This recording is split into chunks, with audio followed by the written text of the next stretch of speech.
علم وحی کو پڑھتے رہے، پڑھاتے رہے، سیکھتے رہے، سکھاتے رہے۔ عزیزان گرامی، گزشتہ سے وابستہ ہم بات کر رہے تھے عقبہ بن عامر رضی اللہ تعالی عنہ کے سوال پر۔ وہ سوال یہ تھا، یا رسول اللہ صلی اللہ علیہ وسلم، من نجاح، نجات کس چیز میں ہے؟ تو پہلی بات یہی تھی کہ یہ سوال معمولی سوال نہیں ہے، بلکہ انسانی تاریخ کا سب سے اہم سوال ہے، جو حکمت سے بھرپور خیر کا مجموعہ ہے، انسانی زندگی کی سب سے بڑی طلب ہے، اور عمومی طور پر نجات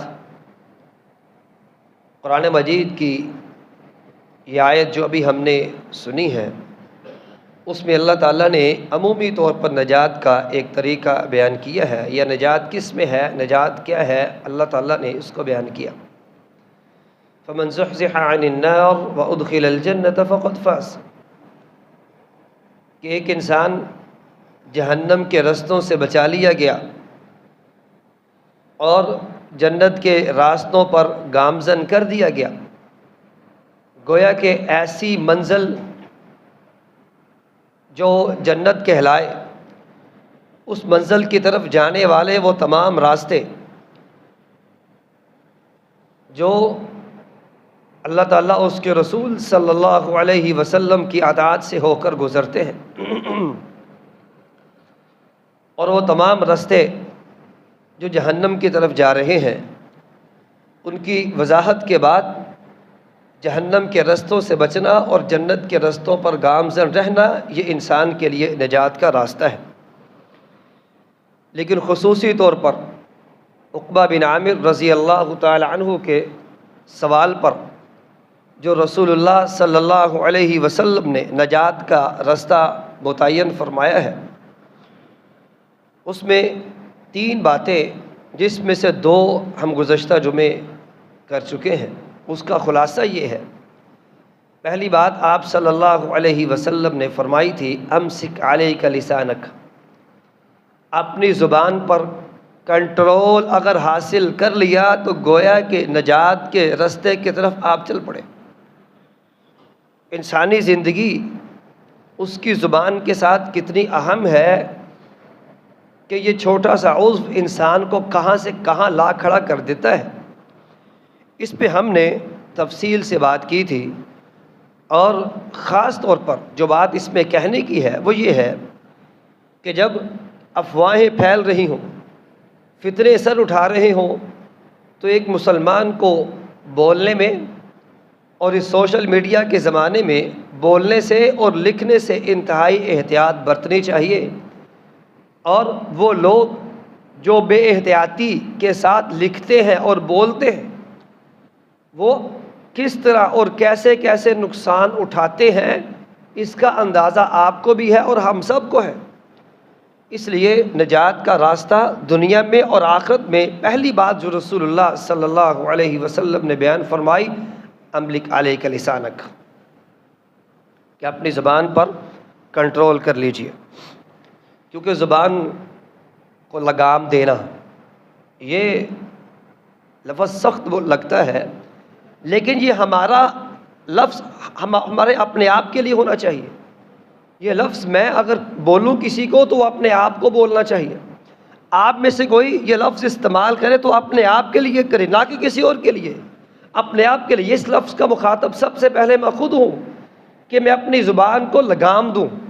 یہ بے لگام زبان عزت نفس کو اچھالتی ہے، غیبت اور چغلی کے ساتھ اپنے گناہوں کو، انسان اپنے گناہوں کو برباد کرتا ہے اور لوگوں کی عزتوں کا کھلواڑ کرتا ہے، اور پتہ نہیں کیا کچھ اس زبان کے ساتھ ایک انسان کرتا ہے۔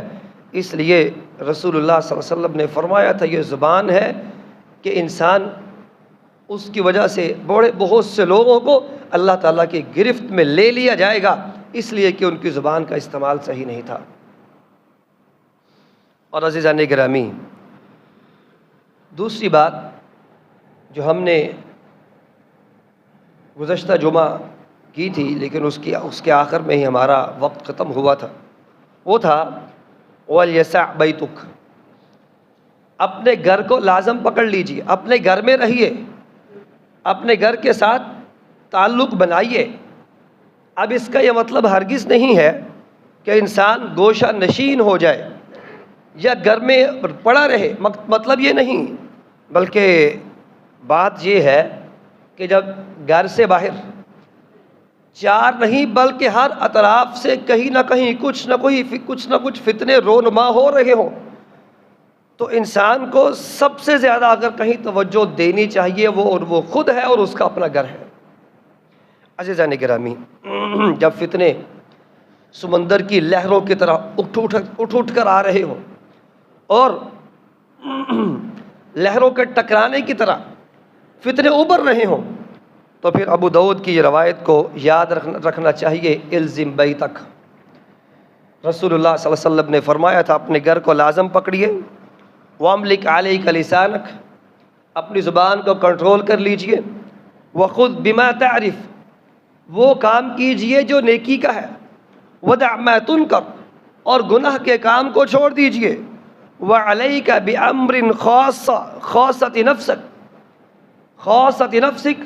اور وہ کام کیجئے جو آپ کے اپنے ہیں، جو آپ کے اپنے کام ہیں اس پر توجہ دیجئے، ودع عنک امر العامہ، ہر کسی جگہ پر ٹانگ اڑانے کی وہ ضرورت نہیں ہے، اپنے کاموں پر توجہ دیجئے۔ یہی بات رسول اللہ صلی اللہ علیہ وسلم نے ایک دوسری روایت میں اسلام کے جو اصول ہیں ان اصولوں کو بیان کرتے ہوئے اخلاقیات کی عمارت جن اصولوں پہ کھڑی کی تھی وہ اصول رسول اللہ صلی اللہ علیہ وسلم نے بیان کر دیے تھے، اور آپ نے فرمایا تھا من حسن اسلام المرء ترکہ ما لا یعنی، ایک مسلمان کی اس کے اسلام کی خوبی یہ ہے، گویا کہ ہم کہہ سکتے ہیں وہ مسلمان جو مسلمان ہے اور وہ سمجھتا ہے اسلام نے اس کو کیا دیا ہے، اسلام کی خوبی کیا ہے، وہ مسلمان ہے، اس کے مسلمان ہونے کی علامت کیا ہے، یا اس کے اسلام نے اس کو کیا فائدہ دیا ہے، تو وہ یہ بات لے لے اپنی زندگی میں شامل کر لے، اس کو یہ بات سمجھ آ جائے گی اگر اسلام ہمیں انفرادی اور معاشرتی زندگی میں کہیں فائدہ دے رہا ہے تو یہ بات اس کی بنیادیات میں شامل ہے کہ من حسن اسلام المرء ترکہ ما لا یعنی، ہر اس کام کو چھوڑ دیجئے، ہر اس کام کو چھوڑ دیجئے جو آپ سے متعلقہ نہیں ہے۔ یہ ہے وہ اصل چیز۔ اپنے گھر میں رہیے، مطلب کیا ہے، اپنے معاملات پر توجہ دیجئے، اپنے کاموں کو اس پر فوکس کیجئے، ادھر ادھر کی بجائے ایک لائن اپنی جو آپ نے سیٹ کی ہوئی اپنے گھر کی اس کو درست کیجئے، ادھر ادھر جانے کی بجائے اپنے آپ پر توجہ کیجئے۔ اور وَلْيَسَعْ بَيْتُكَ، اپنے گھر پر توجہ دیجئے، مطلب کیا ہے، اپنے گھر کو محبت کا گہوارہ بنائیے، باہمی جو چپکلش ہے، باہمی جو معاملات ہیں، جو متنازع قسم کے انسان کے احساسات اور معاملات ہیں ان کو ختم کر کے ایک پیج پر سب کا ہونا، اور وہ پیج محبت کا عروج ہو، اس محبت کے عروج پر پہنچنا، یہ رسول اللہ صلی اللہ علیہ وسلم کا ہم سے تقاضا ہے جو ہم سب نے مکمل کرنا ہے۔ اور اس کے لیے ضروری ہے کہ اپنے گھر میں رہیے، اپنے گھر میں بچوں کی تربیت کیجیے، ان کو درست سمت پر لے کے جائیے، دیکھیے وہ کہاں سے کہاں جا رہے ہیں، اس سے پہلے اپنے آپ پر غور کیجیے، آپ کہاں جا رہے ہیں۔ آپ جو تربیت کرنے کے لیے اللہ نے آپ کو ایک مسند پر بٹھایا ہے، اگر ہم کسی کی تربیت پر، کسی کی بات پر، کسی کی مسند پر ہم اگر انگلی اٹھا سکتے ہیں تو اللہ نے آپ کو بھی ایک تربیت گاہ پر، ایک مسند پر بٹھا رکھا ہے۔ ہر شخص ذمہ دار ہے اپنے بچوں کا، اس ذمہ داری سے پہلے اپنے آپ کو درست کرے اور درست کرنے کے بعد اپنے بچوں کی تربیت پر فوکس کرے۔ یہ رسول اللہ صلی اللہ علیہ وسلم کا ہم سے تقاضا ہے۔ اس کے لیے، بچوں کے لیے اور گھر میں کوالٹی ٹائم دینا اور بچوں کو مکمل طور پر اپنے حصار میں رکھنا، بچوں کے لیے کوالٹی ٹائم کا ہونا ضروری ہے، نہ کہ سکرین ٹائم کا ہونا. سکرین ٹائم ہر روز شام کو رات کو دیکھا جائے وہ کتنا ہے، اور اس کے مقابلے میں بچوں کو دیا ہوا ٹائم وہ کتنا ہے. عزیزان گرامی، ہمیں خود احساس ہو جائے گا، رزلٹ آپ کے سامنے آ جائے گا کہ ہمارا اپنے گھر پر فوکس کتنا ہے اور اپنے معاملات میں ہمارا فوکس کتنا ہے. گھر میں بیٹھ کر باہر کی دنیا کا اور باہر کی دنیا کی خبر گیری کرنا، یہ تو ایک عام سی بات لگتی ہے، لیکن گھر میں بیٹھ کر گھر والوں کی خبر گیری کرنا، یہ اصل چیز اور اصل بات یہی اور اہم یہی ہے، اور رسول اللہ صلی اللہ علیہ وسلم کا تقاضا ہم سے یہی ہے. عزیزان گرامی، اس کے ساتھ تیسری بات جو رسول اللہ صلی اللہ علیہ وسلم نے ہمیں اس روایت کی روشنی میں بیان کی ہے، آپ صلی اللہ علیہ وسلم فرماتے ہیں وَابْكِ عَلَى خَطِيئَتِكَ. اے انسانوں، اگر نجات چاہیے تو پھر اپنے گناہوں پر، اپنی غلطیوں پر رویا کرو. عزیزان گرامی، یہ جملہ جہاں پر انسان کو روحانیت سکھاتا ہے، جہاں پر انسان کو ٹوٹ جانا سکھاتا ہے اپنے رب کے سامنے، کہ اے انسان، وہ جبار حقیقی ہے، وہ خالق و مالک اور رازق ہے، وہ اس نے ہمیں پیدا کیا ہے.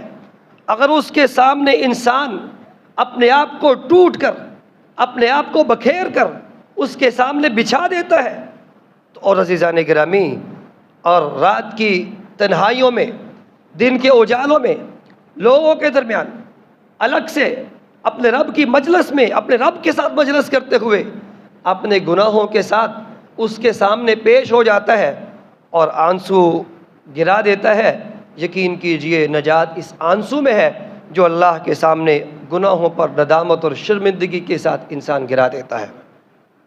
اس لیے کہ رسول اللہ صلی اللہ علیہ وسلم نے فرمایا تھا عینان لا تمسہما النار.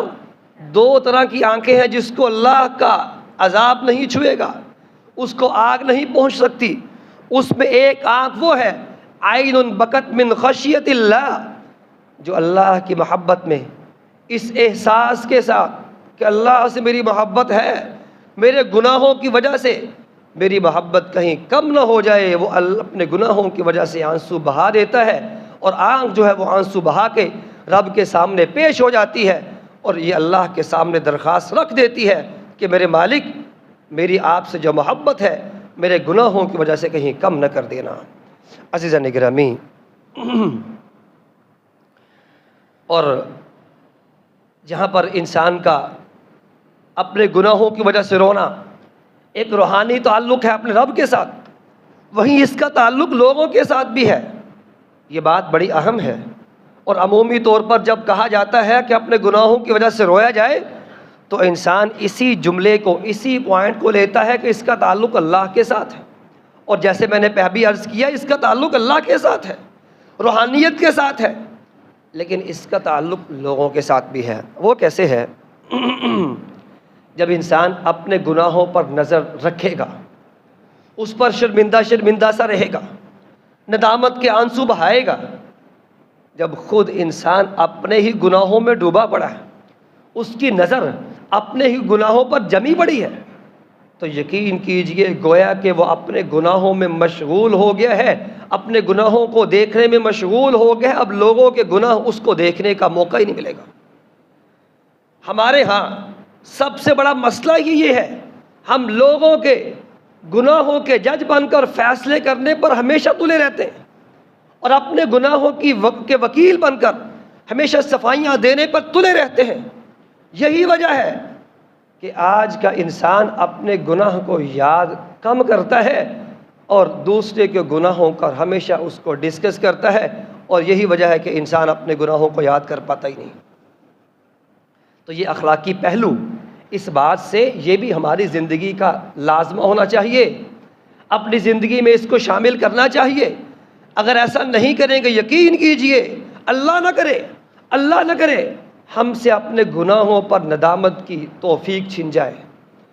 کیونکہ جب ہمارے اپنے گناہوں پر نظر ہی نہیں پڑے گی، جب ہم نے اپنے آپ پر کبھی غور کرنا ہی نہیں ہے، اپنی دو آنکھوں سے ہزاروں لوگوں کو دیکھنا ہے اور یہ بھول جانا ہے 1000 لوگوں کی 2000 آنکھیں مجھے دیکھ رہی ہیں، جب ہم یہ بھولیں گے تو پھر اپنے گناہوں سے نظر ہٹ کر انسان کی دوسرے کے گناہوں پر نظر جاتی ہے، اور یہ ایسا عمل ہے کہ انسان اپنے گناہوں پر شرمندہ ہونا بھول جاتا ہے۔ اور عزیزان گرامی، یہ کام، یہ نجات کا راستہ، یہ نجات کا راستہ جس کو رسول اللہ صلی اللہ علیہ وسلم نے بیان کیا کہ اپنے گناہوں پر رویا کرو، دوسرے کے گناہوں کی بجائے اپنے گناہوں کی فکر کیا کرو، اس کے لیے کوئی الگ سے کوئی چلہ نہیں لگانا پڑتا، اس کے الگ سے کوئی ایسا کوئی ٹائم پیریڈ نہیں ہے کہ آپ کو کوئی اسپیشلی کوئی کام کرنا پڑے گا، بلکہ یقین کیجئے یہ ہمارے ہاتھ میں ہے۔ ابھی یہاں بیٹھے بیٹھے انسان اپنے دل کی پختگی کے ساتھ، عزم بالجزم کے ساتھ اپنے رب سے کال ملا کر اس سے توفیق مانگ سکتا ہے کہ میرے اللہ مجھے توفیق دے دے، میرے مالک ہمیں توفیق دے دے کہ ہم اپنے گناہوں پر نظر رکھ کر تیرے سامنے آئیں اور اپنے گناہوں کی بخشش کروائیں، اس پر روئیں، نہ کہ دوسروں کے گناہوں کو لے کر اپنے آپ کو پاک اور صاف کر کے ہمیشہ اسی زام میں، اسی سوچ میں اپنی ساری زندگی اس کو ختم کر دیں کہ فلاں ایسا ہے، فلاں ایسا ہے اور میں تو ایسا ہوں۔ اور عزیزان گرامی، رسول اللہ صلی اللہ علیہ وسلم نے جو فرمایا تھا، وَابْكِ عَلَىٰ خَطِيئَتِكَ، اپنے گناہوں پر رویا کرو، کیونکہ نجات کا یہی راستہ ہے۔ یہ نجات کا راستہ اس لیے بھی ہے کیونکہ انسان توبہ سے، اپنے رب سے کے سامنے رجوع کرنے سے کبھی بے نیاز نہیں ہو سکتا، اس لیے کہ غلطی کا امکان ہمیشہ رہتا ہے۔ ایک انسان کے لیے غلطی کا امکان ہمیشہ رہتا ہے، وہ کسی وقت بھی غلطی کر سکتا ہے۔ جب غلطی کسی وقت بھی ہو سکتی ہے تو پھر گناہوں کے لیے توبہ اور اپنے رب کے سامنے حاضری وہ بھی ہمیشہ رہنی چاہیے، وہ کسی وقت بھی بے نیازی نہیں ہونی چاہیے۔ ایسا نہیں سمجھنا چاہیے کہ اب اس وقت مجھے ضرورت نہیں ہے۔ عزیزان گرامی، ہر وقت ایک مسلمان کو اس کی ضرورت رہتی ہے۔ تو یاد رکھیے گا،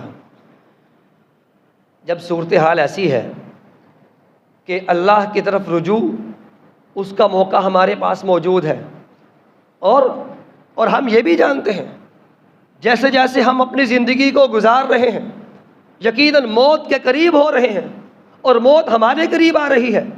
ایک وقت ہوگا کہ جو چلتی ہوئی سانسیں ہیں یہ بند ہوں گی، یہ آواز، یہ آنکھیں، اس کا دیکھنا، کانوں کا سننا، انسانی جسم یہ بالکل ساکت انسانوں کے سامنے پڑا ہوگا۔